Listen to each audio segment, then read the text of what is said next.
দেখিনি 2.5 কোটি টাকা, আমার 14 পুরুষ, আমিও দেখিনি একসঙ্গে 2.5 কোটি টাকা,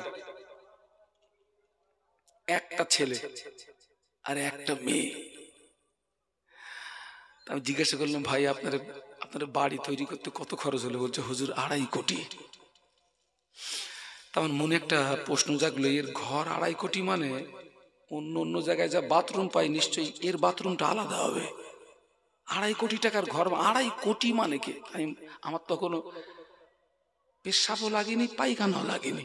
আমি বলছি ভাই আমি একটু বাথরুমে যাব, আমার উদ্দেশ্য মালটা কিরম একটু দেখবো। আর এখন ভাই, এখন কিন্তু বাথরুমে যেতে গেলে পড়াশোনা করে যেতে হবে, নইলে যদি বিনা পড়াশোনায় যাবেন উজু করতে গোসল করে বেরোতে হবে। কারণ পাক দেবেন এক জায়গায়, পানি আসে আর এক জায়গা দিয়ে। আগের যে বাথরুম সব তো উঠে গেছে বাবা। আগের সব দরজা ছিল কিসের?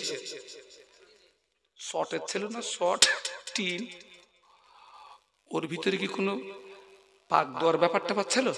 ও তো ডাইরেক্ট ওই বদনায় পানি রয়েছে, ওর তেলে খরচ করার। এখন কি বাথরুমে যাও, পাক দাও, তো দোবা এক জায়গা দে বেরোবে। ওরে খোকা, এই মুসিবতে আমি পড়ে গেছি একদিন শীতের সময়। ওই বাথরুমে ঢুকিয়ে দিয়েছে, এক জায়গায় পা দিয়েছে, উপর দিয়ে হু করে বেরিয়ে পুরো গোসল করে বেরিয়েছে।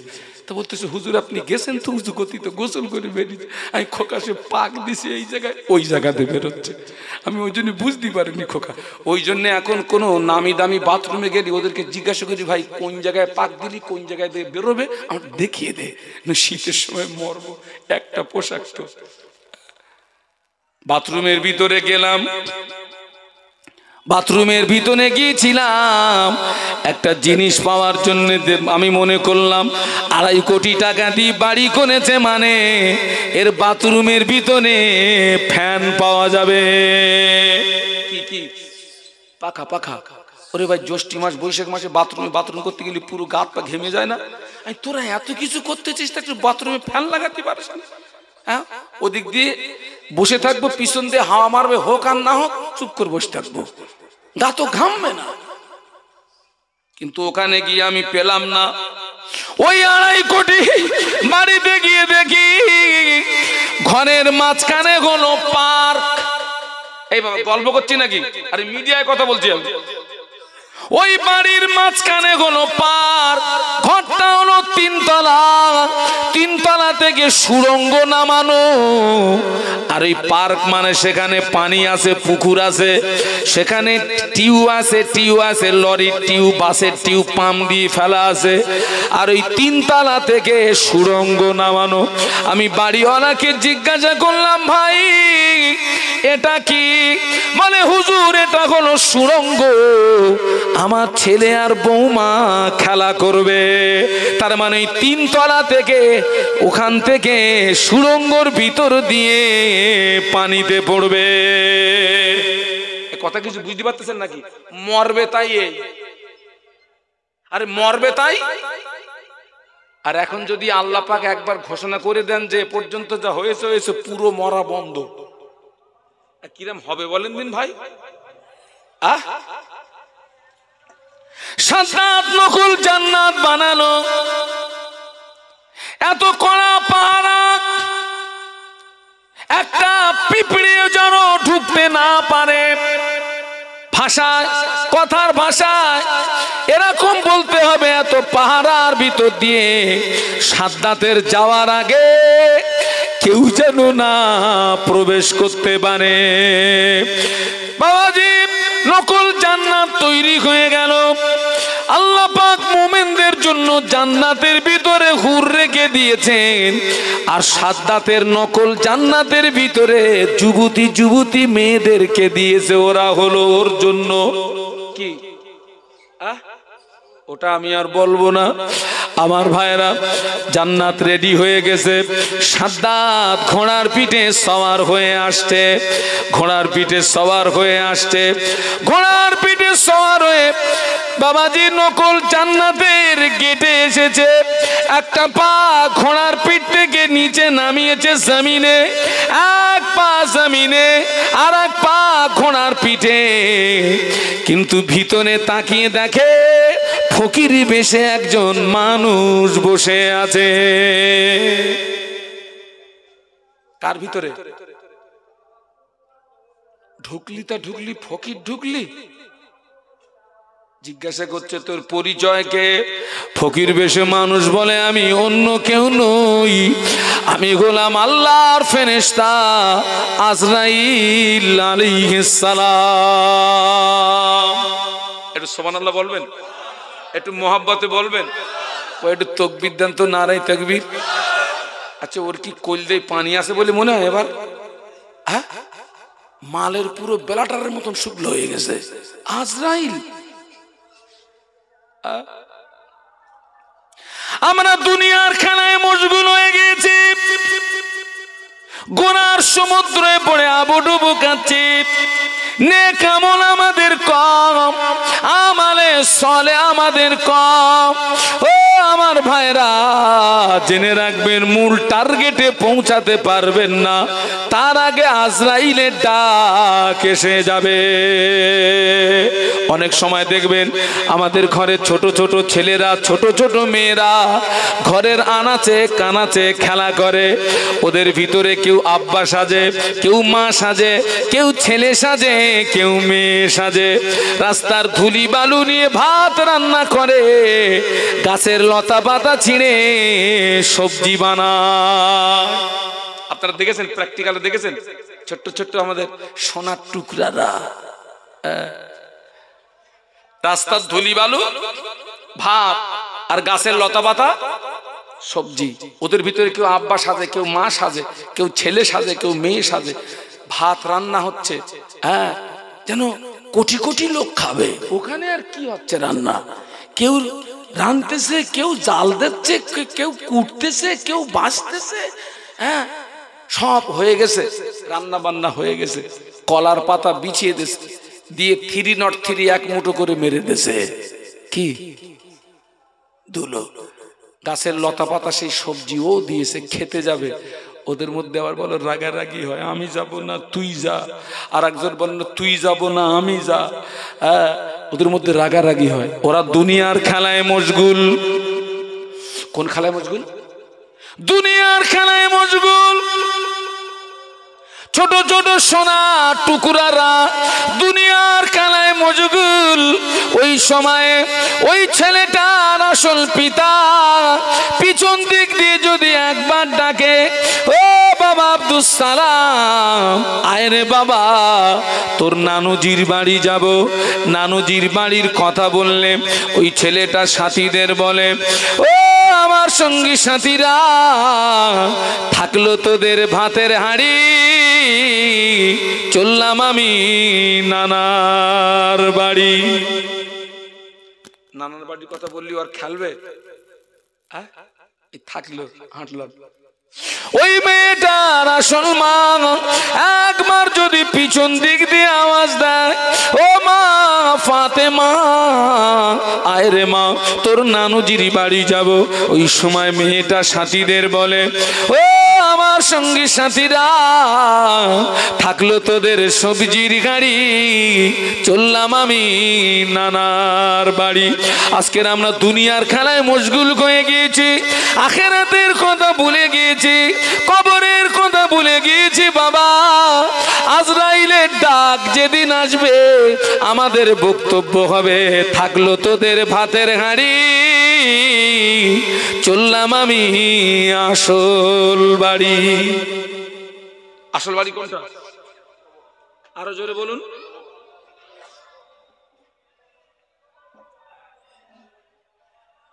সাদ্দাত খুব অনুনয় বিনয় করেছিল, আমাকে একটু সময় দেওয়া হোক, আমি একটু আমার স্বপ্নের স্বর্গটা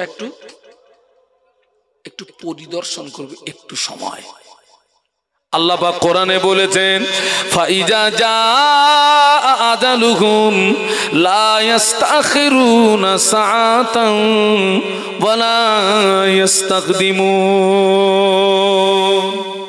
একটু সুবহানাল্লাহ বলা যাবে? একটু মহব্বতে বলা যাবে?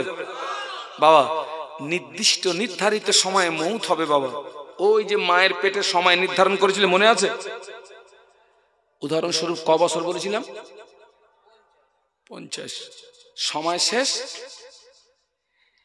1 সেকেন্ড আগেও আপনার মৌত হবে না, আবার 1 সেকেন্ড পরেও। সাদ্দাত বলেছিল আমাকে একটু সময়। সাদ্দাতের দরখাস্ত আল্লাহ কবুল করেছিলেন না। আল্লাহ একদিন আজরাইলকে ডাকলেন, ডেকে বললেন, আজরাইল, আমি তোকে দায়িত্ব দিয়েছি আমার বান্দাদের রূহকে কবজ করার। তো আমার কোনো বান্দার রূহকে কবজ করার সময় তোর জানে কি একটু দয়া মায়া লাগেনি, একটু ব্যথা? আজরাইল আলাইহিস সালাম বলেছিলেন, ও রব্বুল আলামিন, আল্লাহ পাক এই পৃথিবীর জমিনে কয়েকজন ব্যক্তিকে রূহকে কবজ করার সময় আমি বড় কষ্ট পেয়েছিলাম, বড় ব্যথা পেয়েছিলাম, কিন্তু তোমার হুকুম এড়ানোর মতো ক্ষমতা আমার নাই। সুবহানাল্লাহ বলুন, আর একটু জোরে বলুন। তার ভিতরে 1 নাম্বার হচ্ছে সাদ্দাতের মায়ের রূহ যখন কবজ করে। সাদ্দাতের মায়ের মওত হয়েছিল কোথায়? দরিয়ায়। সাদ্দাত তখন, ওর মা ভাসন্ত তক্তার উপরে, আর সাদ্দাত ওই মায়ের স্তনে মুখ দিয়ে গভীর দরিয়ায় ভাসন্ত তক্তায় মায়ের স্তনে মুখ দিয়ে দুধ পান করছিল। আল্লাহর হুকুম হয়ে গেছে, আমার বান্দির রূহটাকে ছিনিয়ে আন। আজরাইল সালাম এসে দেখেন তখন সাদ্দাত মায়ের স্থানে মুখ দিয়ে দুধ পান করছে। আল্লাহ, আমি খুব কষ্ট পাচ্ছিলাম, তোমার এই বান্দির রূহটাকে যদি এখন আমি ছিনিয়ে নেই, দরিয়ার মাঝখানে এই বাচ্চাটা কি হয়ে যাবে? এতিম হয়ে যাবে। আমরা তো অতীত ভুলে যাই। কি ভুলে যাই আমরা? অতীত ভুলে যাই। কঠিন কঠিন বিপদ মুসিবত থেকে আমাদেরকে বাঁচায় কে? আরো জোরে বলুন। নদীর মিডিলে তুমুল ঝড় শুরু হয়ে গেছে, নদীর তুফানে নৌকা ডুবু ডুবু অবস্থা। ওই সময় আমরা কিন্তু অন্তর থেকে কাকে ডাকি? ওই সময়ের ডাক আর এই ড্যাঙার ডাক দুটো এক ডাক। কিন্তু যেই আমরা উপরে উঠি সেই কি বলি মনে নেই? কি মাঝি ভালো ছিল বলে, বাস্তব বললাম না বাস্তব বললাম? ইমান আছে খোকা, ইমান মামুর বাড়ি চলে গেছে। মাঝি ভালো ছেলে বলে বেঁচে গেছে, বেঈমান হয়ে গেছে, ওর ইমান চলে গেছে। বাঁচিয়েছে কে? মাঝির 14 পুরুষের ক্ষমতা আছে। সাদ্দাত খুব, আমাকে একটু সময় দাও না, একটু। না না না, নির্দিষ্ট সময়ে মওত হবে। আজরাইল সালাম বললেন, যেভাবে আছিস ওইভাবে দাঁড়া, একটা পা জমিনে নাই নামিয়েছিস, দ্বিতীয় পা নামানোর সময় নাই। আল্লাহ, আমি খুব কষ্ট পাচ্ছিলাম যখন সাদ্দাতের রূহটাকে আমি ছিনিয়ে নেই। এত আশা করে স্বর্গ বানালো, নকল জান্নাত বানালো, ঢোকা হলো না, যাওয়া হলো না। ও এই পৃথিবীর জমিনে নির্দিষ্ট সময় ছাড়া অতিরিক্ত সময় কাউকে দেওয়া হয় নাই, কিয়ামত পর্যন্ত কাউকে দেওয়া হবে না। একজন ব্যতীত, তিনি হলেন বিশ্বনবী মুহাম্মাদুর রাসূলুল্লাহ।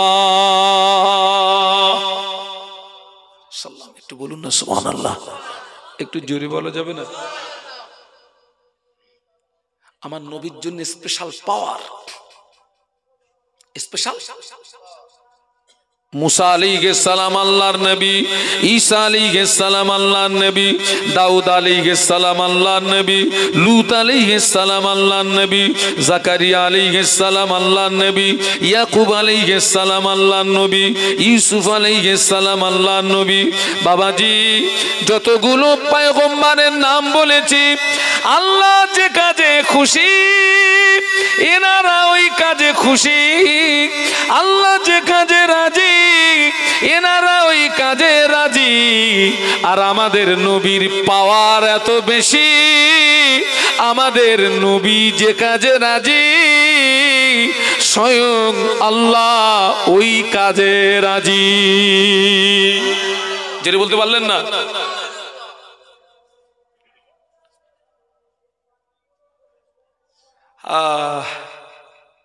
আল্লাহ পাক আমাদের নবীর ইন্তেকালের সময়ে ফেরেশতা আজরাইলকে পাঠালেন। ও আমার আজরাইল, আমার হাবিবের কাছে চলে যাও, আমার হাবিবকে গিয়ে জিজ্ঞাসা করবে, আমার হাবিব যদি অনুমতি দেয় আমার হাবিবের রূহটাকে কবজ করবি, অনুমতি যদি না দেয় বেয়াদবি করবি না, ফিরে চলে আসবি। সুবহানাল্লাহ বলতে পারলেন না? জোরে বলতে পারলেন না? এই পাওয়ার কাউকে দেওয়া হয়েছে? ও আজরাইল, আমার হাবিবের কাছে চলে যা, আমার হাবিবকে গিয়ে অনুমতি চাইবি, আমার হাবিব যদি অনুমতি দেয় আমার হাবিবের রূহটাকে কবজ করবি, অনুমতি যদি না দেয় বেয়াদবি করবি না, ফিরে চলে আসবি। আজরাইল আলাইহিস সালাম আল্লাহ নবীকে এসে সালাম দিয়ে বললেন, ইয়া রাসূলুল্লাহ, আল্লাহ আমাকে পাঠিয়ে দিয়েছেন, হুজুর আপনি যদি আমায় অনুমতি দেন আমি আপনার রূহটাকে কবজ করব, অনুমতি যদি না দেন বেয়াদবি করব না, ফিরে চলে যাব। আল্লাহ নবী বললেন, ও ভাই আজরাইল, আজকের যদি তোমায় ফিরিয়ে দিই আর কি আমার মউত হবে না ভাই? ইয়া রাসূলুল্লাহ, আজকের যদি আপনি আমাকে ফিরিয়ে দেন কিয়ামত পর্যন্ত আপনাকে হায়াত দেওয়া হবে। সুবহানাল্লাহ। তারপরে আপনার মউত হবে। আল্লাহ নবী বললেন, ভাই মরতে যদি হয় দেরি নয় আজকে রে। আসসালাম আল্লাহ নবীর দিকে হাত বাড়ালেন, হাত টেনে নিলেন, হাত বাড়ালেন, হাত টেনে নিলেন। আল্লাহ নবী বললেন, ও ভাই আজরাইল, অমন কেন করো ভাই, তোমার দায়িত্ব তুমি পালন করো ভাই। ফেরেশতা আজরাইল আলাইহিস সালাম আল্লাহ নবীর দিকে, আল্লাহ নবীর বক্ষের উপরে সাদা আঙুলটা যেই না রেখেছেন আল্লাহ নবী কেঁদে ফেললেন। ও ভাই আজরাইল, আমার বুকের উপরে কেন 7 তবক জমিন আসমান চাপিয়ে দিলে ভাই? ইয়া রাসূলুল্লাহ, আপনার বক্ষের উপরে 7 তবক জমিন আসমান চাপাই না, আমি আজরাইলের শাহাদাত আঙুলটা রেখেছি।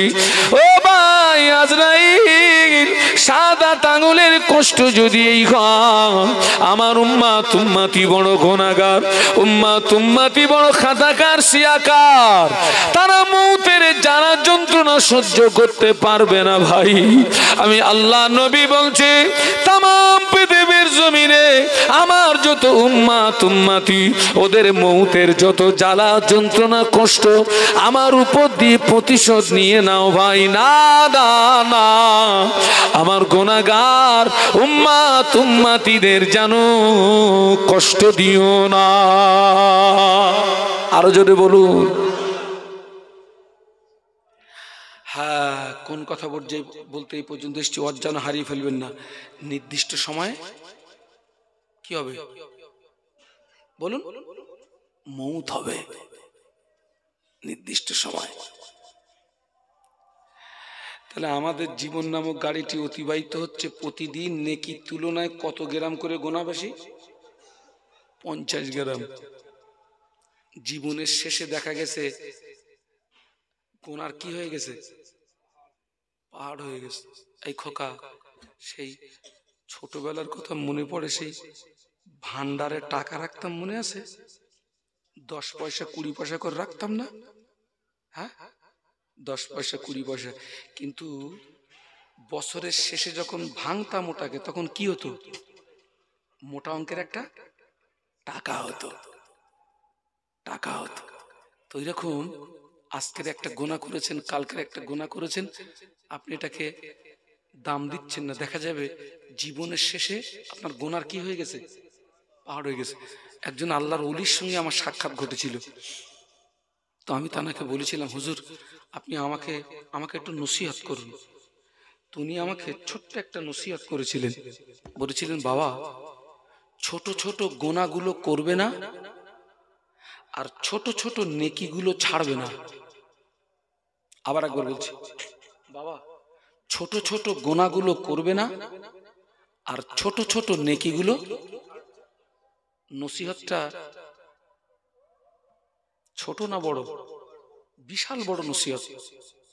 কারণ আমরা কিন্তু ছোট্ট ছোট্ট গোনাগুলোকে আমরা তেমন কিছু মনে করি না, কিন্তু দেখা যাবে জীবনের শেষে গোনার কি হয়ে গেছে।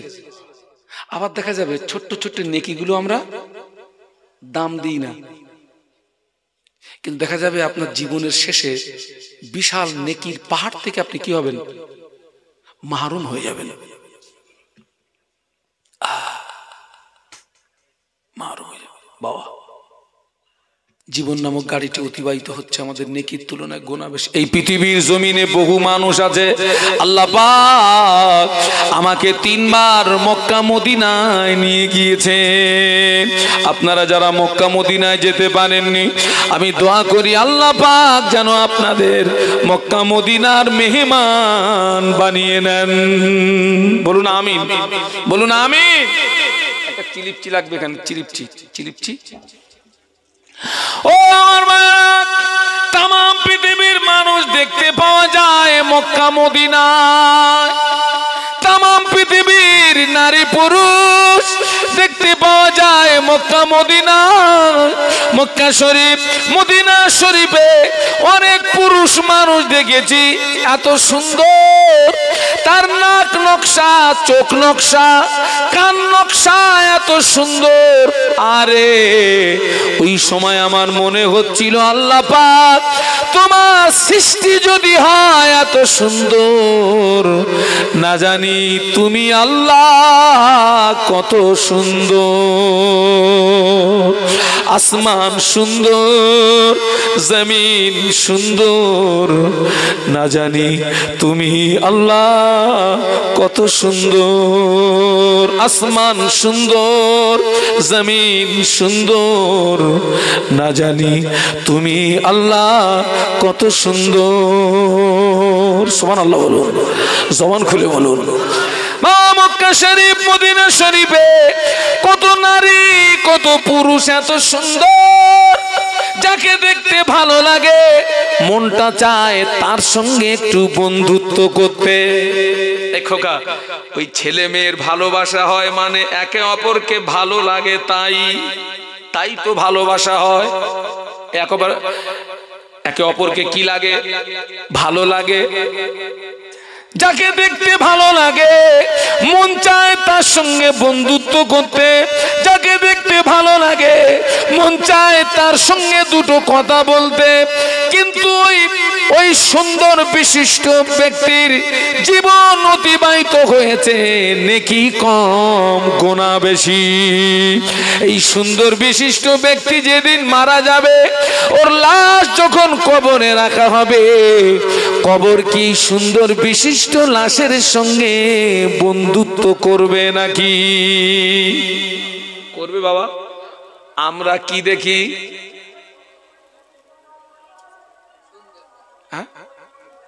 আমরা দেখি চামড়া, কবর দেখে আমল।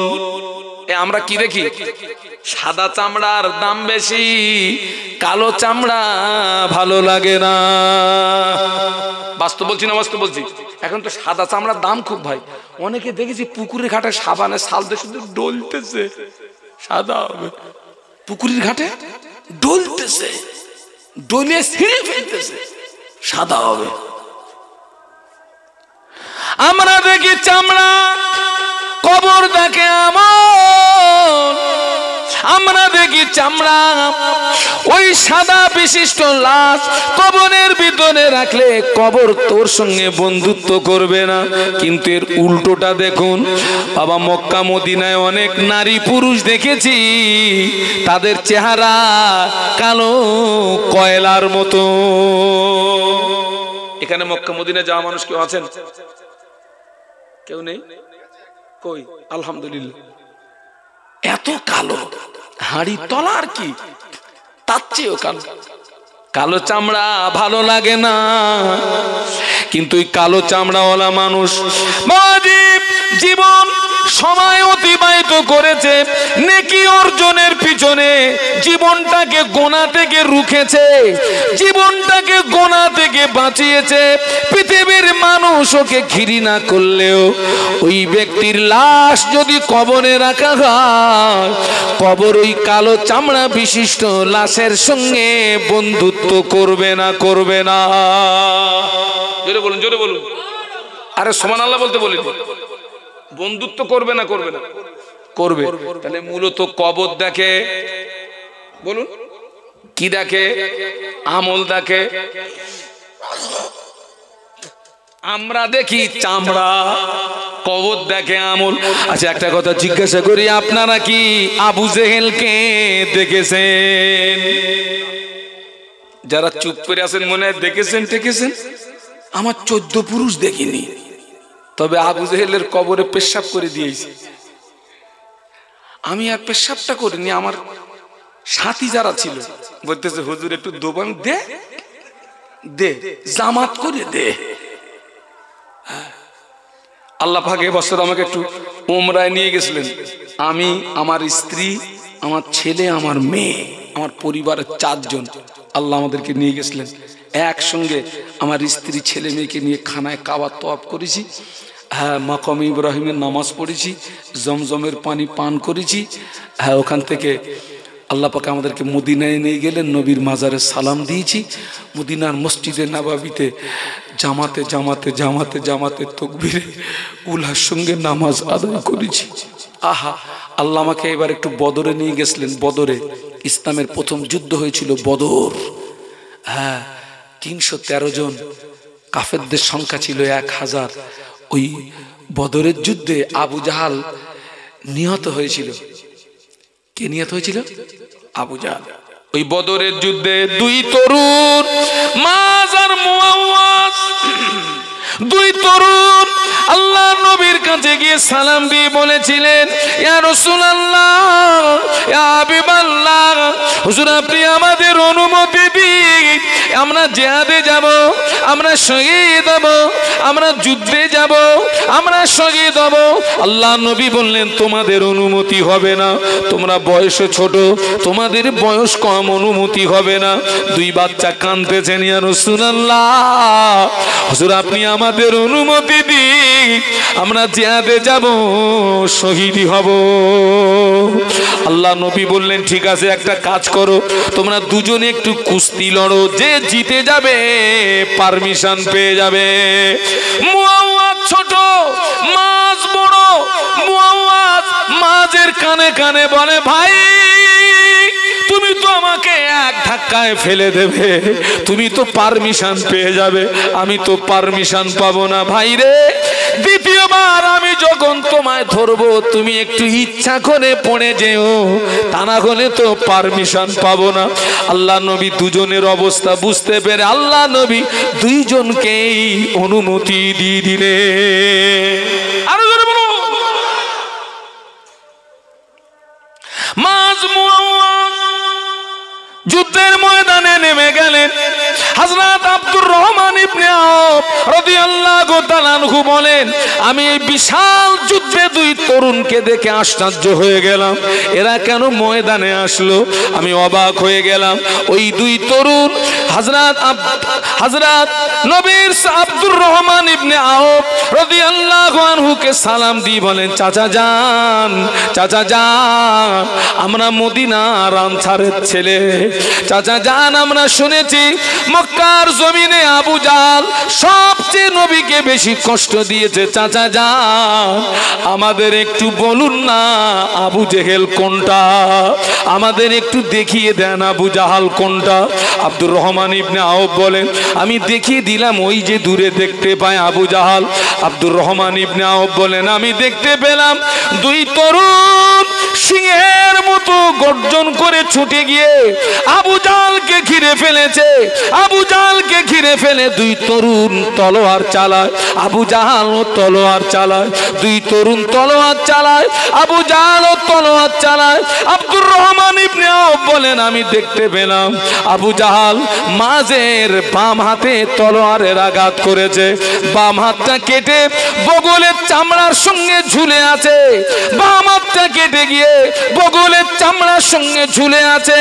হযরত মাস ডান হাত দিয়ে তলোয়ার চালাচ্ছেন, এই হাতটা সামনে ডিস্টার্ব করতেছে, যেহেতু ঝুলে আছে চামড়ার সঙ্গে ডিস্টার্ব করছে বলে নিজের কাটা হাত পায়ের নিচে চাপ দিয়ে আল্লাহু আকবার বলে নিজের কাটা হাতটা ছিঁড়ে ফেলে ডান হাতে তলোয়ার দিয়ে আবু জাহলকে জাহান্নামের টিকিট কেটে পাঠিয়ে দিয়েছে।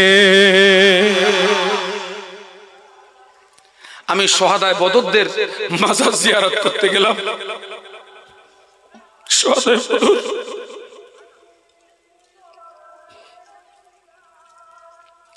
আমি যখন জিয়ারতে গিয়েছি রাতের বেলা, আমার জন্য মনে হচ্ছিল শহাদায়ে বদর হুজুরদের কবরের ভিতর থেকে জান্নাতি খুশবু বের হচ্ছে। ওখানে গিয়ে আমি সাহাবীদের বাড়ি দেখলাম, সাহাবীদের বাড়ি ১৫০০ বছরের আগের বাড়ি, সাহাবীদের বাড়ি, মাঝখান দিয়ে রাস্তা, দুই দিক দিয়ে লাইন দিয়ে ঘর, সব সাহাবীদের বাড়ি, মাটির বাড়ি। ভাই আল্লাহ নবী সাহাবীরা কত কষ্ট করেছেন। একটা বাড়িতে দেখলাম ১৫০০ বছর আগে সেই খেজুর গাছের পাতা আজও বিদ্যমান। সুবহানাল্লাহ বলো। আমার স্ত্রীকে বললাম আমার সঙ্গে এসো, একটু সাহাবীদের ঘরের ভিতরে একটু যাই, এসো। ছেলেকে ডাকলাম আয়, মেয়েকে ডাকলাম আমার সঙ্গে আয়, নবী সাহাবীদের ঘরে একটু আয়। কোন সাহাবীর ঘর জানি না, আমার সঙ্গে আয়। সাহাবীদের বাড়ি, আল্লাহু আকবার। ওখানে গিয়ে মুআল্লিমকে জিজ্ঞাসা করলাম শয়তানের কবরটা কই? শয়তান আবু জাহালকে বদরের ময়দানে কবর একরকম আর পুঁতে দেওয়া, আবু জাহেলকে কিন্তু কবর দেওয়া নেই, কি করে আছে বলুন তো? পুঁতে দেওয়া। শয়তান কোথায়? তা বললো হুজুর আগে আছে। গিয়ে দেখি বেশ এতটা উঁচু করে আপনার পাঁচিল মতো দেওয়া, সেখানে গিয়ে দেখি জুতো, আপনার জুতো পড়ে আছে, পাথর পড়ে, যে যা যায় ওরে কি করে, ঝাঁটা লাথি জুতো। একদম আমার সঙ্গে যারা ছিল বলতেছে হুজুর আমরা ঝাঁটা লাথি মারবো না, একটু পেশাব করবো। এই যতক্ষণ কর। ৩-৪ জনের ওখানে পেশাব করলো, আর আমার ছেলে বলতেছে আব্বা আমি একটু মারবো। মারবি তো মার। ও গুনে গুনে ১০০টা লাঠি মারলো, ১০০টা। তা আমি দেখছি সবাই তোরা খেদমত করতেছে, আমিও বাদ যাব। আমার যেটা করা সেটাও আমি করেছি, কারণ এই এসছি আর কবে আসবো না আসবো, অন্তত শয়তানের খেদমতটা করে যাই। হ্যাঁ, আপনার মক্কা শরীফে আবু জাহেলের ঘরগুলো সব সৌদি সরকার কি করেছে বলুন তো? পায়খানা ঘরে হাজিরা যায়, ওর মুখই আগে। আমার ভাইরা, আবু জাহালকে আপনারা দেখেননি? আবু জাহালকে দেখতে ছিল কাশ্মীরি আপেলের মতো। শয়তানকে দেখতে খুব সুন্দর ছিল। আবু জাহালকে দেখতে ছিল কাশ্মীরি আপেলের মতো, এত সুন্দর। কিন্তু আবু জাহাল হলো জাহান্নামের কীট, আবু জাহাল হলো জাহান্নামের খোরাক, আবু জাহাল হলো জাহান্নামের পোকা। আর হাফসি বেলাল, কালো চামড়া হাফসি বেলাল হলেন আল্লাহ পাকের জান্নাতেরই মেহমান। আরো জোরে বলুন, আরো মহাব্বতে বলুন। বাবাজি রজব মাসের ২৭ তারিখ মেরাজের রাত ছিল। ওই বাবাজি ২৭শে রজব আল্লাহ নবীর সঙ্গে আল্লাহ পাকের দিদার হলো। সুবহানাল্লাহ বলুন। আল্লাহ পাক ওই মেরাজের রাতে আমাদের নবীকে জান্নাত দেখিয়েছিলেন। আল্লাহ নবী জান্নাত পরিদর্শন করছেন, আল্লাহ নবী জান্নাতের ভিতরে ঘুরছেন। আল্লাহর নবীর সঙ্গে ফেরেশতা জিবরাইল আমিন আলাইহিস সালাম ছিলেন। আল্লাহ নবী জান্নাতের ভিতরে ঘুরছেন, কিন্তু আল্লাহর নবীর আগে আগে একটা মানুষের পায়ের আওয়াজ শুনতে পাওয়া যায়, মানুষ দেখতে পাওয়া যায় না। আল্লাহ নবী বললেন ইয়া আখি জিবরাইল, ও কয় জিবরাইল এই আওয়াজটা কিসের আওয়াজ? ফেরেশতা জিবরাইল আমিন আলাইহিস সালাম বলেছিলেন, ইয়া রাসূলুল্লাহ হাবিবাল্লাহ, হুজুর এটা অন্য কোনো আওয়াজ নয়, এটা হলো আপনার হাফসি বেলালের পায়ের আওয়াজ। জোরে বলতে পারলেন না? চামড়াটা সাদা না কালো? আমলটা ভালো। সুবহানাল্লাহ বলুন। পায়ের আওয়াজ কোথায়? জান্নাতে। সুবহানাল্লাহ বলুন। আল্লাহ নবী মেরাজ থেকে ফিরে এসে একদিন বেলালকে ডাকলেন, ও মামা বেলাল, কি ইবাদত করো বাবা, কি আমল করো বাবা? আমি রাসূলুল্লাহ, আমি জান্নাতের ভিতরে তোমার পায়ের আওয়াজ শুনতে পেয়েছি। বাবা বেলাল, কি ইবাদত করো, কি আমল করো? বেলাল রাদিয়াল্লাহু আনহু বলেছিলেন, ইয়া রাসূলুল্লাহ হাবিবাল্লাহ, আমি ইবাদত তেমন কিছু করতে পারি না, আমল তেমন কিছু করতে পারি না, তবে আমি সর্বক্ষণ পবিত্র খানাতে থাকার চেষ্টা করি। আল্লাহ কোরআনে বলেছেন, ইন্নাল্লাহা ইউহিব্বুত তাওয়াবিনা ওয়া ইউহিব্বুল মুতাতাহহিরিন। আল্লাহ পাক তওবাকারীকে বড় ভালোবাসে, আল্লাহ পবিত্রতা অর্জনকারীকে বড়ই ভালোবাসে।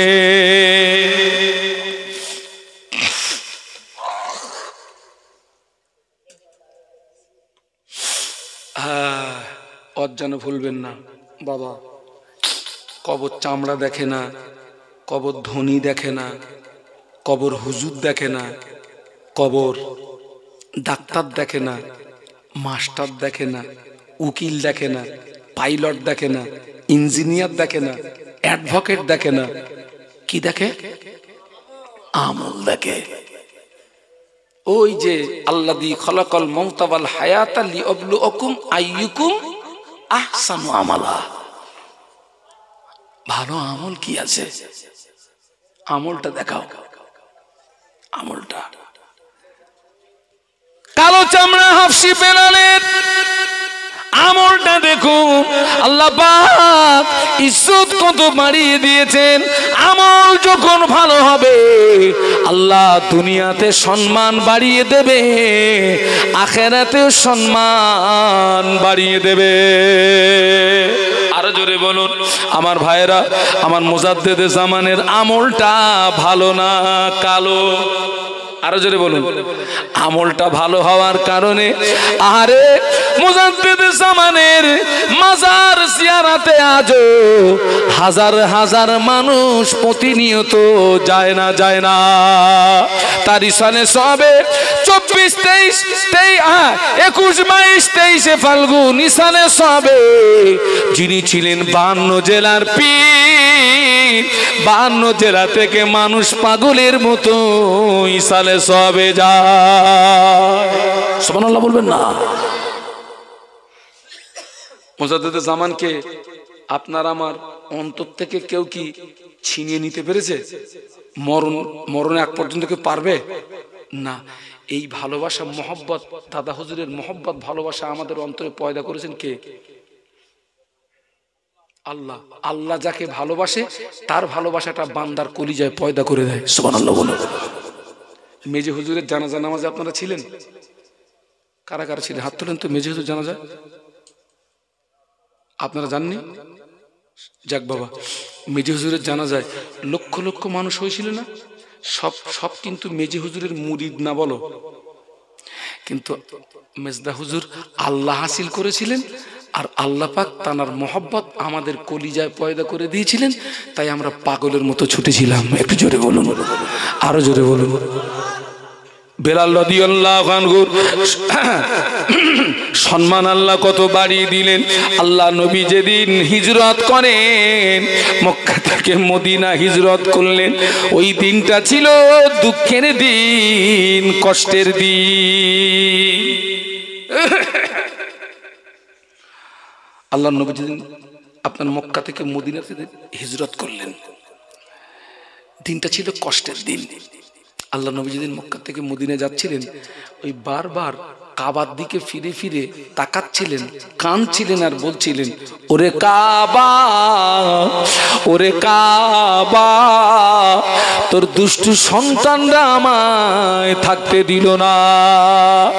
এ কাবা, তোর দুষ্টু ছেলেরা আমাকে থাকতে দিল না। আমি মদিনায় চলে যাচ্ছি, তবে কথা দিয়ে যাচ্ছি, আল্লাহ চাইলে আবার একদিন তোর কাছে ফিরে আসবো। যদি বলতে পারবেন না, কথা দিয়ে যাচ্ছি, আল্লাহ চাইলে আবার একদিন তোর কাছে। আল্লাহ নবী মদিনায় চলে গেলেন। মদিনায় গিয়ে দল তৈরি করলেন, সংগঠন তৈরি করলেন, ওখান থেকে মক্কা জয় করলেন। সুবহানাল্লাহ বলুন। আল্লাহ নবী যেদিন মক্কা জয় করে মক্কায় সাহাবীদের নিয়ে প্রবেশ করলেন, বাবাজি ওই দিনটা ছিল আনন্দের দিন, ওই দিনটা ছিল খুশির দিন। আল্লাহ নবী ওই আনন্দের দিনে, খুশির দিনে কোন সাদা চামড়াওয়ালা সাহাবীকে ডাকেন নাই।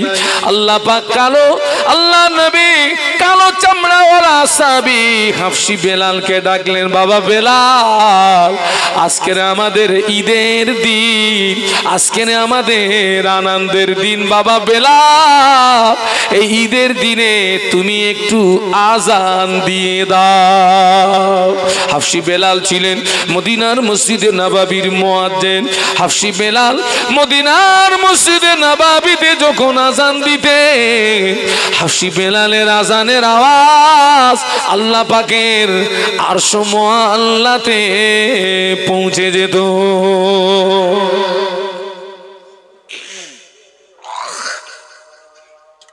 বেলাল, আজকে আনন্দের দিন, খুশির দিন, একটু আজান দাও না বেলাল। কাবা শরীফের চারিদিকে ফিরে আজান দেওয়া যায়, কাবা শরীফের চারিদিকে ফিরে নামাজ পড়া যায়। কথাটা কি বলেছি?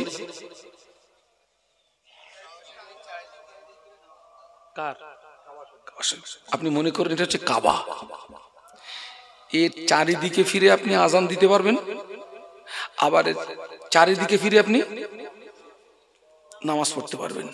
কিন্তু একটা কথা, আমরা নামাজ পড়ি কোন দিকে ফিরে? পশ্চিম দিকে না খোকা? এখান থেকে পশ্চিম, এখান থেকে কাবাটা পশ্চিম দিকে, তাই আমরা পশ্চিম দিকে ফিরে। এখান থেকে কাবা কোন দিকে? পশ্চিমে, তাই আমরা পশ্চিম দিকে ফিরে নামাজ পড়ি। মদিনাবাসীরা নামাজ পড়ে দক্ষিণ দিকে ফিরে। আমরা যতদিন মদিনা শরীফে ছিলাম আমরা নামাজ পড়তাম দক্ষিণ দিকে, কারণ মদিনা থেকে কাবা। হাফসি বেলাল বললেন, ইয়া রাসূলুল্লাহ, হাবিবাল্লাহ, আজকে না আমি কোথায় আজান দেব? আল্লাহ নবী বললেন, ও বাবা বেলাল, আজকের জমিনে দাঁড়িয়ে আজান নয়। ও বাবা বেলাল, আজকের জমিনে দাঁড়িয়ে আজান নয়। আমি আল্লাহ নবী বলছি, আজকে না আমাদের ঈদের দিন, আজকে না আমাদের খুশির দিন। বেলাল, আজকের তুমি কাবার ছাদের উপরে দাঁড়িয়ে আজান দাও। জোরে বলতে পারলেন না? তাকবীর দেন তো, নারায়ে তাকবীর। আরো জোরে বলুন, নারায়ে তাকবীর। সিলসিলায়ে হক মুজাদ্দিদে জামান, আমার দাদা পীরের হক সিলসিলা, নারায়ে তাকবীর। একটু কলেমার জিকির, লা ইলাহা ইল্লাল্লাহ। ছেলেরা বাবা জবান খুলে পড়ো, লা ইলাহা ইল্লাল্লাহ।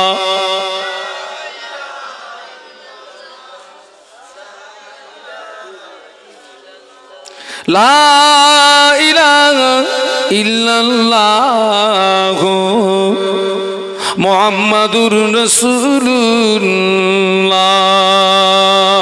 আল্লাহুম্মা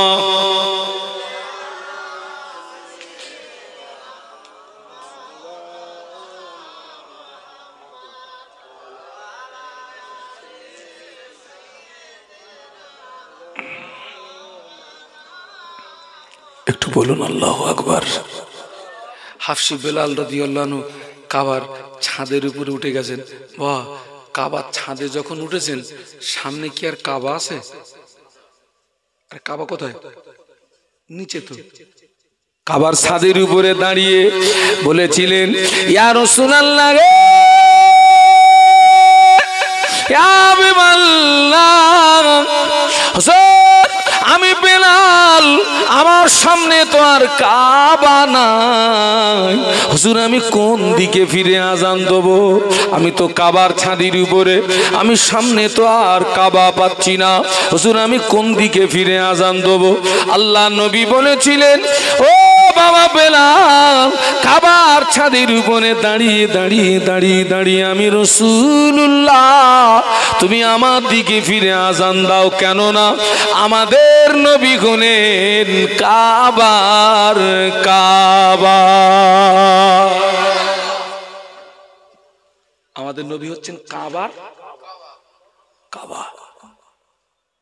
কত সম্মান নবীর, কত আহারে আজকে দুঃখ এবং আফসোস, আজকে আমরা নবী সম্পর্কে আমরা কত বাজে বাজে মন্তব্য করছি। আহা আহা, যে নবী না হলে রব পাবো না, নাজাত পাবো না, জান্নাত পাবো না, আমরা সেই নবী সম্পর্কে এমন এমন কথা আমাদের জবান থেকে বেরিয়ে যাচ্ছে, এটা অত্যন্ত দুঃখজনক, কষ্ট। সাধারণ মানুষের জবান থেকে নয়, সাধারণ মানুষের জবান থেকে নয়, টুপিওয়ালা, দাড়িওয়ালা, জুব্বাওয়ালাদের জবান থেকে দুঃখ আফসোস। আর কোথায় যাব? কঠিন সময় বাবা, কঠিন সময়। এটা আখিরি জমানা। কি জমানা? এটা শেষ জমানা। আল্লাহ নবী বলেছেন, ইসবিহুর রাজুলু মুমিনান ওয়া ইমসি কাফিরা ওয়া ইমসি মুমিনান ওয়া ইসবিহু কাফিরা। রাসূল বলেছেন, আখিরি জমানায় আমার একদল উম্মতি সকালবেলা ঈমান আনবে, সন্ধ্যাবেলা কাফের হবে, সন্ধ্যাবেলা ঈমান আনবে, সকালবেলা। সেই জমানা তো বাবা, কঠিন সময়, কঠিন মুহূর্ত, খুব সাবধান ছেলেরা, বাচ্চারা। আজকে জানেন, আজকে যদি মাহফিলের ওয়াজ নসিহতের প্রচলন যদি না থাকতো, আমরা সব কি হয়ে যেতাম? গুমরাহী হয়ে যেতাম।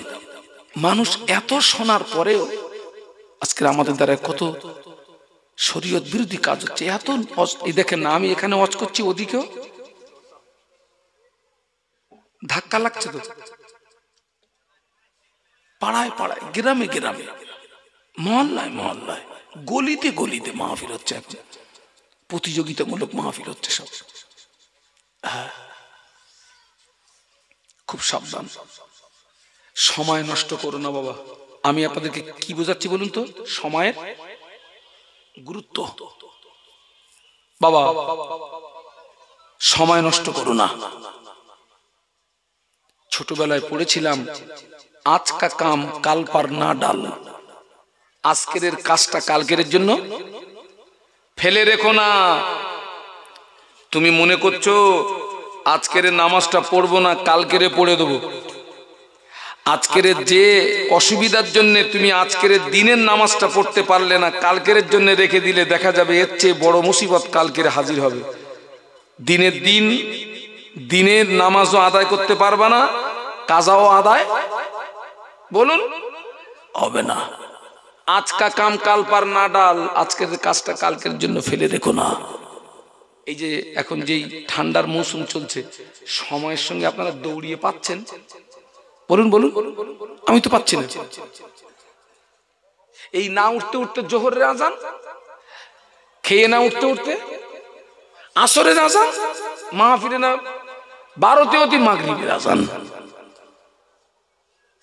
সময় তো শর্ট হয়ে গেছে। সময় নষ্ট করো না বাবা। এই যে আজকের আপনারা এখানে বসেছেন, মাহফিলটা হচ্ছে, এই সময়টা কিন্তু আপনাদের ইবাদতে শামিল হবে। বলুন সুবহানাল্লাহ। কি হচ্ছে এটা?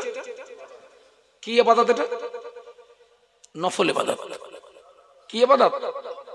নফল ইবাদত। কিয়ামতের ময়দানে আল্লাহ চাইলে এই মাহফিলটা আমাদের জন্য নাজাতের ওসিলা। এই মাহফিল যদি মকবুল হয়ে যায়, এই যে আমরা বসে আছি কোরআন হাদিসের আলোচনা শুনছেন, আল্লাহ আল্লাহ রসুলের বাণী শুনছেন, এই সময়টা আমাদের ভালো কাজে যাচ্ছে না খারাপ কাজে যাচ্ছে? জোরে বলুন। আর যারা বাজারে ঘুরতেছে, রাস্তায় বাজারে, নিকৃষ্ট জায়গা কোনটা? বাজার। আর উৎকৃষ্ট জায়গা কোনটা? ওই কি ওটা? মসজিদ। আজকের মসজিদের লোক বেশি হয় না বাজারে লোক বেশি হয়? এটাই হচ্ছে আখিরি জমানা। এটা আখিরি জমানা। সময় নষ্ট করো না বাবা, সময় নষ্ট করো না। কবর আমল দেখবে, আমল করার জায়গা দুনিয়া না কবর না হাসর? কোনটা? কবিতার ভাষায় বলছে, जो करना है कर ले आसमां के साया तले, हशर तक सोता रहेगा खाके साया तले।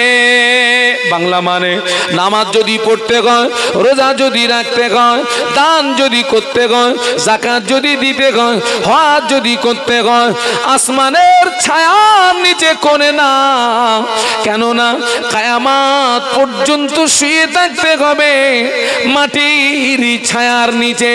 কবরের ভিতরে তোমার ইচ্ছা অনুযায়ী আমল আর হবে না। হবে বাবা? আপনারা কেউ কোনদিন জেলখানায় গেছেন? ভিতরে না, কারো দেখতে টেকতে যাননি? গেছেন তো? বিড়ি খাওয়া ভালো না খারাপ ওটা আমি বলতে যাচ্ছি না। ওই জেলখানার ভিতরে অনেক বিড়িখোর থাকে না? থাকে না? আর যে জিনিস খায় ও জিনিস যদি না পায় তার কি হয়? কষ্ট হবে তো। যেমন আমি আমার দিয়ে বলি, আমার সঙ্গে আমার একটা সাথী ভাই থাকে, ওর কাজ হচ্ছে শুধু সারা গাড়ি আমার পান সাজিয়ে দেবে, পান সাজিয়ে দেবে।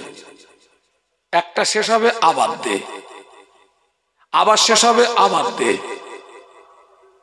এখন আমি একটা পান খাওয়ার লোক বাবা, আমি এখানে ওয়াজ করছি তো এই অনেক জায়গায় দেখেছি সামনে অনেকে বসে বসে পান খায়, আমার রাগ হয়। কারণ ওই পান খেলে আমার রজের ডিস্টার্ব হয়, মানে লোভ লাগে।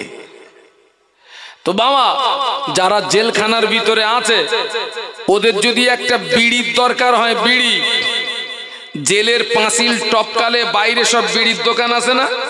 কথা বলে না তো? ও কি ওর ইচ্ছা অনুযায়ী ইচ্ছা মতো ওই ভিতর থেকে বাইরে এসে বিড়ি নিয়ে আবার ঢুকতে পারবে? ওরে যদি কেউ দেখতে যায় তার কাছে হাত পাততে হবে, ভাই একটা মাল দিবি? আর থাকতে পারতেছি না, একটু টানবো, তাই না? ফর্ম ফিল আপ করতে হবে, ফর্ম ফিল আপে তারপরে বিড়ি দিতে হবে বাবা। তো আমি যে কথা বলতে চাচ্ছি, দুনিয়ার জেলখানায় একটা বিড়িও নিজের ইচ্ছা অনুযায়ী আপনি পাঁচিল ডিঙিয়ে নিতে পারবেন না। কেউ যদি যায় ওর কাছে হাত পাততে হবে বাবা। কবরের জেলখানা কি ওইরাম নাকি? আপনি ওখানে গিয়ে ইচ্ছা মতো নামাজ পড়তে পারবেন, দান করতে পারবেন, কোরআন তেলাওয়াত করতে পারবেন।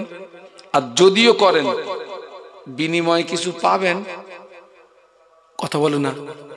অনেক সময় দেখা গেছে কবরে অনেক মানুষ নামাজ পড়েছে, আল্লাহওয়ালা মানুষ তারা।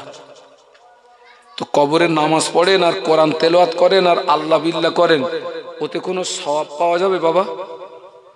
আল্লাহর ওলি রাস্তা দিয়ে হেঁটে যান, রাস্তার পাশে একটি কবরস্থান, ওই কবরস্থানের একটি কবরের ভিতর থেকে কোরআন তেলাওয়াতের আওয়াজ শুনতে পাওয়া যায়।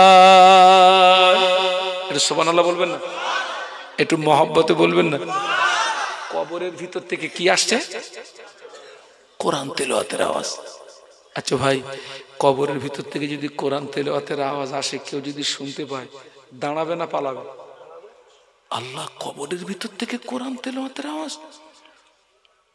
আল্লাহর ওলি দাঁড়িয়ে গেলেন, দাঁড়িয়ে দাঁড়িয়ে কবরের ভিতর থেকে শ্রুতি মধুর কোরআন তেলাওয়াতের আওয়াজ দাঁড়িয়ে দাঁড়িয়ে শোনে। ঘন্টার পরে ঘন্টা কবরের ভিতর থেকে কোরআনের আওয়াজ আসছে। আল্লাহর ওলি কবরের পাশে দাঁড়িয়ে কোরআন তেলাওয়াত শুনছেন। হঠাৎ আল্লাহর ওলির জবান থেকে বেরিয়ে গেল সুবহানাল্লাহ। কি বার হলো? কার জবান থেকে? যিনি উপরে না ভিতরে? উপরে। এবারে কবরের ভিতর থেকে আওয়াজ আসছে, ও আল্লাহর ওলি, ও আল্লাহর ওলি, আমি কবরের ভিতরে শুয়ে শুয়ে আমি যে কোরআন তেলাওয়াত করি, আপনি আমার এই কোরআন তেলাওয়াতটা নিন। আপনি যে আমার কবরের পাশে দাঁড়িয়ে একবার সুবহানাল্লাহ বলেছেন, ওইটা আমাকে দিন। ও আল্লাহর ওলি, আমি কবরের ভিতরে শুয়ে শুয়ে আমি যে কোরআন তেলাওয়াত করি, এই কোরআন তেলাওয়াতটা আপনি নিন। আপনি যে আমার কবরের পাশে দাঁড়িয়ে একবার সুবহানাল্লাহ বলেছেন, ওইটা আমাকে দিন। কেননা আমি কবরের ভিতরে শুয়ে শুয়ে সারা সারা রাত কোরআন তেলাওয়াত করি। আল্লাহ পাক আমার নামায় আমালে একটাও সওয়াব দেয় না। আল্লাহ পাক আমার নামায় আমালে একটাও নেকি দেয় না। আপনি আমার কবরের পাশে দাঁড়িয়ে একবার সুবহানাল্লাহ বলার কারণে আল্লাহ পাক এত খুশি হয়ে গেলেন, আল্লাহ পাক এত রাজি হয়ে গেলেন। আল্লাহ পাক খুশি হয়ে রাজি হয়ে আসমান জমিনের মাঝখানে যতটা ফাঁকা জায়গা, এতটা সওয়াব আল্লাহ আপনার নামায় আমালে দান করেছে। বাবা, কোরআন কবরের ভিতরে কোরআন তেলাওয়াত করলে নেকি পাওয়া যায় না, কবরের ভিতরে নামাজ পড়লে নেকি পাওয়া যায় না। কথা বুঝতে পারছেন না? কবরের ভিতরে আমল করলে নেকি পাওয়া যায় না। ও নেকির রাস্তা কি হয়ে গেছে? বন্ধ হয়ে গেছে। আজকের কবরবাসীদের উপলক্ষে মাহফিল হচ্ছে বাবা। আমরা সব কবরের যাত্রী বাবা। আর নিজের জীবনটাকে নষ্ট করো না। যতটুকু সময় পাও একটু আল্লাহ বিল্লাহ করো, একটু আল্লাহ বিল্লাহ করো বাবা, একটু আল্লাহ বিল্লাহ করো। একটুখানি ভালো করে লক্ষ্য করে দেখুন, দৈনন্দিন আমাদের জীবনের বিশাল বিশাল সময় অপচয় হয় না? হয় না? হয় না বাবা?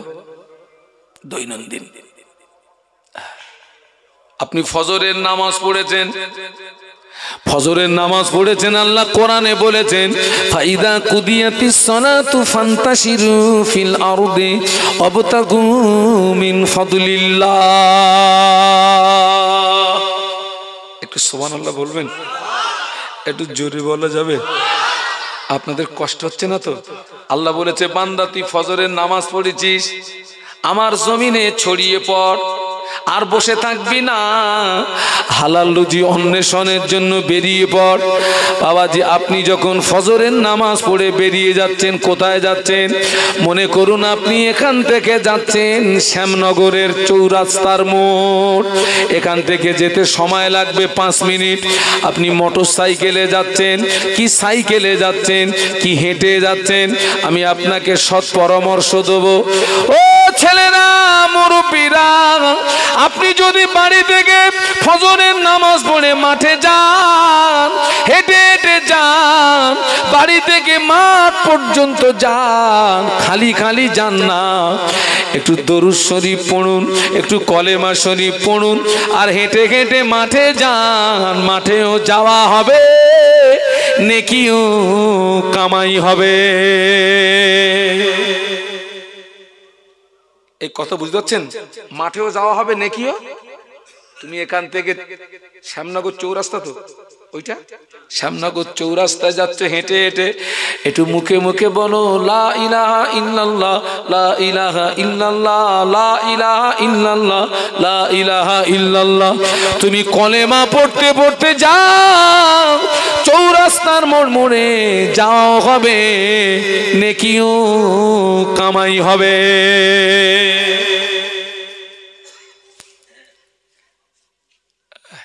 এসব অজনোয়ার লোক এখন খুব কম বাবা। বলতেছে হুজুর ওই হয় নাই, হ্যাঁ ওই হয়। এই খোকা, তোদের আব্বা আম্মার দোয়া, আমি যে বাড়ির থেকে আসি, মনে করুন ওই বাড়ির থেকে এই পর্যন্ত এসছি, আমি তো গাড়ির ভিতরে বসে আছি, তো যখন ফোনগুলো আসে ফোনগুলো রিসিভ করি, এ ছাড়া আমি কিন্তু গাড়ির ভিতরে চুপ করে বসে থাকিনি। সেই জায়গায় তুই বসেই রয়েছি, তো একটু বসে বসে আল্লাহ বিল্লাহ করি না। মাহফিলে যাওয়া হবে, ওয়াজ করাও হবে, টাকাও পাবো, রাস্তায় সওয়াবও অর্জন হবে। সুবহানাল্লাহ বলবেন না? আরো জোরে বলুন। ও আমার মায়েরা, এই জায়গাটার নাম কি? শ্যামনগর কোন পাড়া? মোল্লাপাড়া। ও শ্যামনগর মোল্লাপাড়ার মায়েরা, ও শ্যামনগর মোল্লাপাড়ার বোনেরা, ও শ্যামনগর মোল্লাপাড়ার খালাম্মারা, ফুম্মারা, আপনাদের বলে যাচ্ছি, আপনারা সকালে উঠে মায়েদের প্রথম কাজ হলো ফজরের নামাজ পড়ে অনেক মায়েরা আঙিনা ঝাড় দেয়। টাউন এলাকায় উঠোন নেই, কিন্তু আমাদের গ্রাম্য এলাকায় এখনো উঠোন আছে। আমার মা চাচিরা দেখতাম সকালে ফজরের নামাজ পড়ে উঠোন ঝাড় দিত, আঙিনা ঝাড় দিত। এখনো অনেক জায়গায় আছে। মা, আপনি ফজরের নামাজ পড়ে উঠোনটা ঝাড় দিন, আর মনে মনে একটু কলেমা শরীফ পড়ুন, মনে মনে একটু দরুদ শরীফ পড়ুন, একটু আল্লাহ বিল্লাহ করুন, আঙিনাও ঝাড় দেওয়া হবে, নেকিও কামাই হবে। এবারে আপনার 2 নাম্বার কাজ, মা আপনাকে পুকুরের ঘাটে যেতে হবে, থালা বাসন মাজতে হবে, পরিষ্কার করতে হবে। ও মায়েরা, থালা বাসন মাজতে থাকুন, আর মুখে একটু কলেমা পড়তে থাকুন, লা ইলাহা ইল্লাল্লাহ, লা ইলাহা ইল্লাল্লাহ, লা ইলাহা ইল্লাল্লাহ, লা ইলাহা ইল্লাল্লাহ। মা, তোমার বাসনও মাজা হবে, নেকিও কামাই হবে। কিন্তু আপনাদের এলাকার মায়েরা খাবরা, কিন্তু এখন অধিকাংশ মায়েদের পার্টি অফিস হচ্ছে কোনটা? পুকুরের ঘাট। এখন ঘাটে যাচ্ছে, এখন কোথায়? কলের গোড়া হচ্ছে পার্টি অফিস মায়েদের। খোকা, যেখানে জানবা 3টে মহিলা থাকবে, জানবা ওটা ধর্মতলার 5 রাস্তার মোড়। এই যে এখানে মাহফিল হচ্ছে খোকা, কমিটির ছেলে এখানে কেউ আছে? তুমি আসো? আছে? মেয়েদের জন্য প্যান্ডেল করেছে কোথায়? ও হ্যাঁ, ওখানে কেউ আছে বলে মনে হচ্ছে। খোকাই, যারা প্যান্ডেলের ভিতরে থাকে ওরা বলো অধিকাংশ ওয়াজ শোনে না। বলো, বহুত দিন পর দেখা হয়েছে তো। এবু, তুই ভালো আছিস? এবু ভাই, তোর মারে টারে, তোর নন্দাইয়ের কথা আর বলিস নি, দুবেলা ঝাঁটাচ্ছে শুধু। এই গল্প করতে করতে ওয়াজ। বলুন বলুন। তবে এটা কিন্তু সবাই না, কিছু কিছু মায়েরা আছে নিরালা নির্জনে বসে বসে আলেমদের ওয়াজ শুনে তাহাজ্জুদ গুজার হয়ে গেছে। বলুন সুবহানাল্লাহ। ঠিক বলছি না ভুল বলছি? অনেক মায়েরা গোপনে গোপনে গোপনে গোপনে আলেম ওলামাদের ওয়াজ শুনে শুনে তাহাজ্জুদ গুজার হয়ে গেছে। আবার এই ওয়াজ মাহফিলে অনেকে আছে কুটুম্বিতে নিয়ে কি ব্যস্ত। আব্বা এসে, মা এসে, বোন এসে, দুলা ভাই এসে, মানে 14 গোষ্ঠীর কুটুম আজকে আসবে তো। হ্যাঁ, দেশে দেখা যাবে ওদের তাবেদারি করতে করতে এশার নামাজ। অধিকাংশ মায়ের আজকে বলো নামাজ পড়বে না। বলো, আচ্ছা ওর কি লাভ হইলো না লস হইলো? আমি একবার বলবো না যে আপনি মেহমানদারি করবেন না, মেহমানদারি করুন, কিন্তু এশার নামাজটা ছেড়ে দিলেন মানে লাভ না লস? তার মানে তোমার 50 পয়সা হারিয়ে গেছে, মা তুমি 1.5 টাকার মোমবাতি কিনে খুঁজতেছো, হারিয়ে গেছে কত মোমবাতির দাম। আল্লাহ রে, মায়েরা সময় অপচয় করেন না। আজকের এখানে আখিরি মোনাজাত হবে, আখিরি দোয়া হবে। আমি দোয়া করছি আল্লাহ পাক কোরআন শরীফের পূর্ণ সওয়াব, কলেমা শরীফের পূর্ণ সওয়াব আমার আব্বা জানের রুই পৌঁছে দাও, আমার আম্মা জানের রুই পৌঁছে দাও। জলসা কমিটিদের আব্বা মা যারা কবরবাসী ওদের আরো আয় পৌঁছে দাও। শ্রোতাদের ভিতরে যাদের বংশে জানা কবরবাসী ওদের আরো আয় পৌঁছে দাও। ও আমার মায়া, আমাদের দোয়া যদি কবুল হয়, আমাদের সওয়াবগুলো আল্লাহর ফেরেশতারা জান্নাতি খানজা করে আমাদের আব্বা আম্মার কবরের ভিতরে চলে যাবে। কবরের ভিতরে গিয়ে বলবে, ও আল্লাহর বান্দা, এই নেকিটা তোমার ছেলে তোমার জন্য পাঠিয়েছে, এই নেকিটা তোমার মেয়ে তোমার জন্য পাঠিয়েছে, এখন তোমাকে স্বাধীনতা দেওয়া হচ্ছে, এই নেকিটা নিতেও পারো, এই নেকিটা ফিরিয়েও দিতে পারো। কবরবাসীদেরকে বলবে, ও আল্লাহর বান্দারা, আজ কবরের ভিতরে একটা নেকি যদি ফিরিয়ে দাও, আসমান জমিনের মাঝখানে যতটা ফাঁকা জায়গা, তোমাদের এতটা আসমান জমিনের মাঝখানে যত সম্পদ, এত সম্পদ তোমাদের দেওয়া হবে। কবরবাসী বলো না একটা নেকি নেবে না আসমান জমিন সম পরিমাণে সম্পদ নেবে? কবরবাসীরা জবাব দেবে, ও আল্লাহর মালাইকারা, এটা দুনিয়া নয়, এটা কবর, এটা কবর, এটা কবর। আজ কবরের ভিতরে একটা নেকির বিনিময় আসমান জমিন সম পরিমাণে সম্পদ নয়। কবরের ভিতরে একটা নেকির পরিবর্তে যদি আসমান জমিন সম পরিমাণে সম্পদ আমাকে দেওয়া হয়, তার চেয়ে কবরের ভিতরে আমার কাছে একটা নেকির মূল্য বেশি। বাবা, ওটা যদি কবরবাসীর বক্তব্য হয়, ওই বক্তব্যটাও একদিন আমারও হবে, একদিন। কবে সেটা? কবে? মরার পরে। আমরা মরবো না মরবো না? আচ্ছা, কারা কারা মরবেন একটু হাত তোলেন তো। হ্যাঁ, যে হুজুর আমার মরণ নেই, ওটা বিশ্বাস করি মরব, কিন্তু পরের আমলটা আমাদের।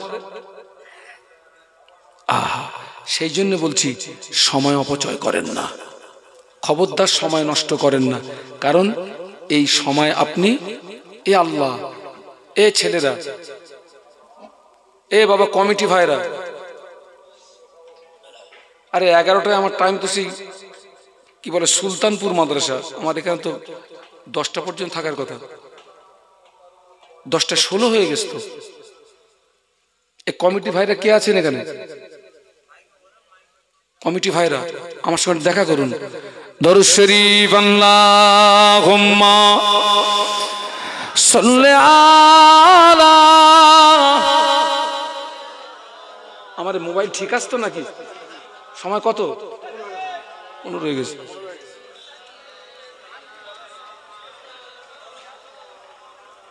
আরো জোরে জোরে আল্লাহুম্মা সাল্লি আলা।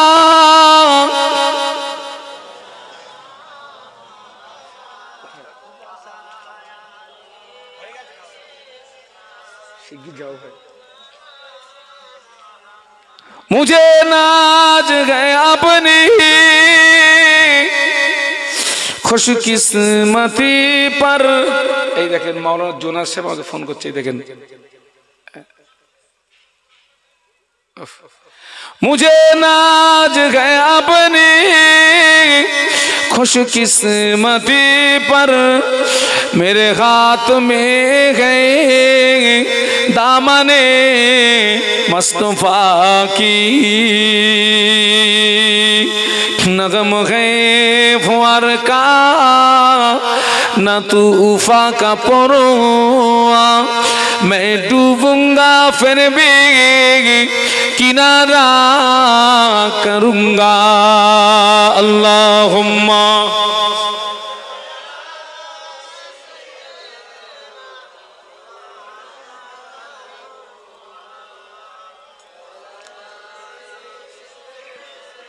সকলের তাকবীর দান তো নারায়ে তাকবীর। আলহামদুলিল্লাহ ফুরফুরা শরীফের শ্রদ্ধাভাজন হুজুর কেবলা তিনি আমাদের মাঝে এসে গেছেন। তাকবীর দান নারায়ে তাকবীর, জোরে বলুন নারায়ে তাকবীর। আওলাদে মুজাদ্দেদে জামান, আওলাদে মুজাদ্দেদে জামান, আমার দাদা পীরের আওলাদ বলুন জিন্দাবাদ, আমার দাদা পীরের আওলাদ বলুন জিন্দাবাদ। নারায়ে তাকবীর, নারায়ে তাকবীর। আমাদের সকলার শ্রদ্ধার পাত্র হুজুর কেবলা বলুন জিন্দাবাদ, আমাদের সকলের সেরে তাজ হুজুর কেবলা বলুন জিন্দাবাদ। নারায়ে তাকবীর।